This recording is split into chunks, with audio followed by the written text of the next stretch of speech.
আসসালামু আলাইকুম। অ্যাডভেঞ্চারের বন্ধুদের জন্য আজকের এই কাহিনীটি আমাদের হৃদয়ের চোখ খুলে দেবে। বন্ধুরা, আমরা কি কখনো ভেবে দেখেছি আমরা এই পৃথিবীতে যে বাড়ি গাড়ি আর ক্ষমতার পেছনে ছুটে চলেছি সেগুলো কি আমাদের সাথেই যাবে? আজ আমরা এমন এক রাজার গল্প শুনব যার কাছে দুনিয়ার সবই সুখ ছিল, কিন্তু তার মনে ছিল প্রচণ্ড অহংকার। এক বিশাল দেশ। সেই দেশের রাজার প্রাসাদ ছিল মার্বেল পাথরের তৈরি, যা হীরা আর পান্না দিয়ে খচিত ছিল। রাজা যখন রাজপ্রাসাদে বের হতেন তখন হাজার হাজার সৈন্য তার সামনে মাথা নিচু করত। রাজা মনে করতেন তার এই ক্ষমতা চিরকালই থাকবে। তিনি পরকাল বা মওতের কথা প্রায় ভুলেই গিয়েছিলেন। রাজার একটি অভ্যাস ছিল, প্রতিদিন সকালে তিনি আয়নার সামনে দাঁড়িয়ে নিজের মুকুট দেখতেন আর হাসতেন। তিনি ভাবতেন, আমার চেয়ে শক্তিশালী আর কে আছে? কিন্তু একদিন এক অদ্ভুত ফকির রাজার এই রাজপ্রাসাদে ঢুকে পড়লেন, যা রাজার জীবনকে ওলটপালট করে দিয়েছিল। এক দুপুরে রাজা যখন তার সিংহাসনে বসে বিশ্রাম নিচ্ছিলেন, তখন দেখলেন এক ক্ষীর্ণ পোশাকের ফকির সোজা রাজদরবারে ঢুকে পড়লেন। তার হাতে একটি লাঠি আর কাঁধে একটি পুরনো ঝোলা ছিল। দারোয়ানরা তাকে বাধা দিতে চাইলেও তিনি এমন এক তেজ নিয়ে এগিয়ে আসলেন যা কেউ তাকে থামানোর সাহস পেল না। ফকির প্রাসাদের মাঝখানে দাঁড়িয়ে চারদিকে তাকাতে লাগলেন। রাজা রেগে আগুন হয়ে বললেন, এই ফকির, কে তুই? তোর সাহস কত বড় যে তুই অনুমতি ছাড়াই আমার দরবারে ঢুকে পড়েছিস? ফকির শান্ত কণ্ঠে উত্তর দিলেন, আমি এক মুসাফির। আমি রাত কাটানোর জন্য একটা সরাইখানা খুঁজে চলেছি। আজকের রাতটা কি আমি এই সরাইখানায় কাটাতে পারি? রাজা অট্টহাসি দিয়ে বললেন, সরাইখানা? এটা কোনো সাধারণ মানুষের থাকার জায়গা নয়। এটা আমার রাজপ্রাসাদ। আমি এই রাজ্যের মালিক। ফকির একটু মুচকি হাসলেন। তিনি রাজাকে জিজ্ঞেস করলেন, হে রাজা, আমি কি জানতে পারি আপনার আগে এই প্রাসাদে কে থাকতেন? রাজা বুক ফুলিয়ে বললেন, আমার বাবা থাকতেন। ফকির আবার জিজ্ঞেস করলেন, আপনার বাবার আগে কে থাকতেন? রাজা বললেন, আমার দাদা থাকতেন। ফকির এবার তীক্ষ্ণ দৃষ্টিতে রাজার দিকে তাকিয়ে বললেন, তারা এখন কোথায়? তারা কি এখনো এই প্রাসাদেই আছেন? রাজার গলাটা একটু নিচু হয়ে এলো। তিনি বললেন, না, তারা সবাই মারা গেছেন। ফকির তখন দরাজ গলায় বললেন, রাজামশাই, যে বাড়িতে মানুষ আসে আর চলে যায় সেখানে কেউ স্থায়ীভাবে থাকতে পারে না। তাকে প্রাসাদ বলা ভুল। এটা আসলে একটা সরাইখানা। আপনার বাবা এখানে কয়েকদিন থেকে বিদায় নিয়েছেন। আপনার দাদাও নিয়েছেন। একদিন আপনাকেও এই প্রাসাদ ছেড়ে অন্ধকার কবরে চলে যেতে হবে। তবে কেন এই মিথ্যে অহংকার? ফকিরের এই একটি কথা তীরের মতো রাজার কলিজায় গিয়ে বিঁধল। রাজার সারা শরীর কাঁপতে শুরু করল। তিনি এতদিন ভেবেছিলেন এই প্রাসাদ তার নিজের, কিন্তু আজ বুঝতে পারলেন তিনি এখানে মাত্র কয়েকদিনের মেহমান। রাজা ফকিরের পা জড়িয়ে ধরে বললেন, হে জ্ঞানী ব্যক্তি, আপনি আমার চোখ খুলে দিয়েছেন। আমি তো অন্ধ হয়ে গিয়েছিলাম। এখন আমি কি করব? কিভাবে আমি এই পাপ থেকে মুক্তি পাব? ফকির রাজাকে এক অদ্ভুত কাজ দিলেন। তিনি বললেন, যদি আপনি আপনার অহংকার ভাঙতে চান তবে আপনাকে একটি পরীক্ষা দিতে হবে। আগামীকাল থেকে আপনি রাজকীয় পোশাক ছেড়ে সাধারণ মানুষের সাথে মিশবেন এবং দেখবেন আপনার অনুপস্থিতিতে এই পৃথিবী থেমে থাকে কিনা। রাজা সেই চ্যালেঞ্জ গ্রহণ করলেন। কিন্তু পরদিন সকালে যখন রাজা সাধারণ বেশে রাজ্য ভ্রমণে বের হলেন, তখন তিনি এমন এক দৃশ্য দেখলেন যা তার কল্পনারও বাইরে ছিল।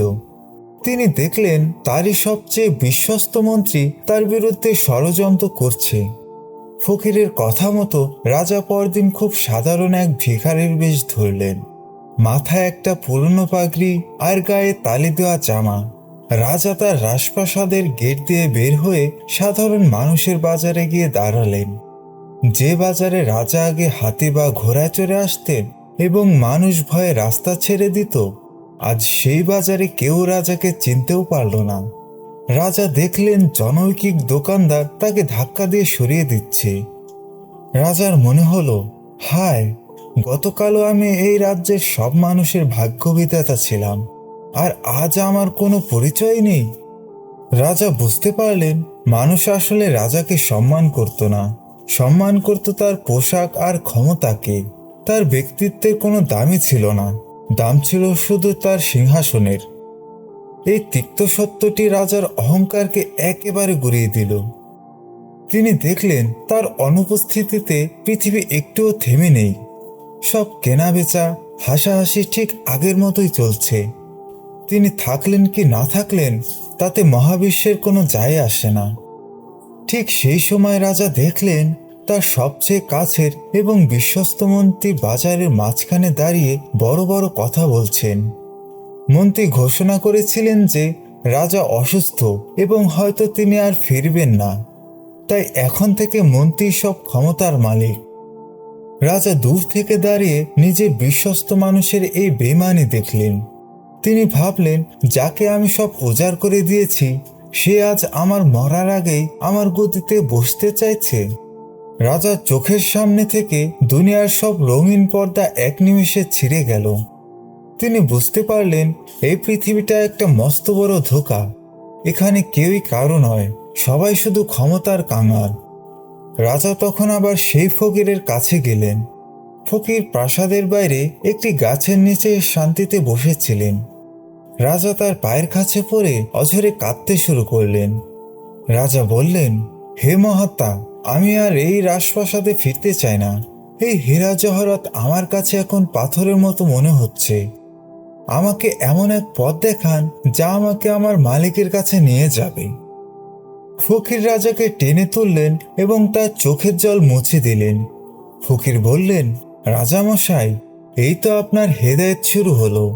মনে রাখবেন, আসল রাজা তিনি নন যিনি মানুষের শরীরের ওপর রাজত্ব করেন। আসলে রাজা তিনি যিনি নিজের নফস বা নিজের মনের উপর রাজত্ব করতে পারেন। রাজা সেই রাতেই তার রাজকীয় পোশাকগুলো খুলে গরিবের মাঝে বিলিয়ে দিলেন। তিনি নিজের হাতেই নিজের মুকুটটি সেই লোভী মন্ত্রীর ঘরের সামনে রেখে আসলেন। তিনি চাইলেন না কোনো ঝগড়া বা রক্তপাত, তিনি শুধু চাইলেন তার মালিকের সন্তুষ্টি। রাজা রাজপ্রাসাদ ছেড়ে বের হয়ে আসলেন। পেছনে পড়ে রইল তার সোনার প্রাসাদ, তার দাসদাসী আর বিশাল সেনাবাহিনী। সামনে শুধু অন্ধকার পথ আর মাথার ওপর বিশাল আকাশ। রাজা অনুভব করলেন তার বুকের ভেতর যে ভারী পাথরটা ছিল তা আজ নেমে গেছে। তিনি এখন মুক্ত পাখির মতো স্বাধীন। তিনি বুঝতে পারলেন দুনিয়া ছাড়ার মাধ্যমেই আসল জান্নাতের পথ পাওয়া যায়। বন্ধুরা, এই রাজার গল্পটি আসলে আমাদের সবারই গল্প। আমরাও প্রতিদিন আমাদের ছোট রাজ্য সাজাতে ব্যস্ত থাকি। আমরা ভুলে যাই যে একদিন আমাদেরও এই সরাইখানা ছেড়ে চলে যেতে হবে। আমাদের মাটির কবরে আমাদের সাথে কোনো হীরা জহরত যাবে না, যাবে শুধু আমাদের নেক আমলগুলো। আজ আপনার কাছে যা আছে তা নিয়ে অহংকার করবেন না, কারণ আপনার আগে এটা অন্য কারো ছিল আর আপনার পরে এটা অন্য কারোর হয়ে যাবে। এই রাজাকে ফকির একটি বড় শিক্ষা দিয়েছিল, যেখানে কেউ স্থায়ী নয় সেখানে মায়া বাড়ানো অনেকটা বোকামি। আসুন আমরা নিজেদের অহংকার ঝেড়ে ফেলি, মানুষের সাথে ভালো ব্যবহার করি, কারণ দিন শেষে আমাদের পরিচয় আমাদের টাকা নয়, আমাদের পরিচয় হবে আমাদের আখলাক বা চরিত্র। ভিডিওটি আপনার হৃদয়ে কেমন নাড়া দিয়েছে? আপনি কি কখনো নিজের অহংকার নিয়ে অনুতপ্ত হয়েছে? আমাদের কমেন্টে জানান। ভিডিওটি ভালো লাগলে লাইক দিন এবং আমাদের অ্যাডভেঞ্চার চ্যানেলটি সাবস্ক্রাইব করে এই পুনরাময় যাত্রায় সঙ্গী হন। দেখা হবে পরবর্তী কাহিনীতে। আল্লাহ আমাদের সবাইকে দুনিয়ার মোহ থেকে মুক্তি দিন এবং আখিরাতের জন্য প্রস্তুতি নেওয়ার তৌফিক দিন। আল্লাহ হাফেজ।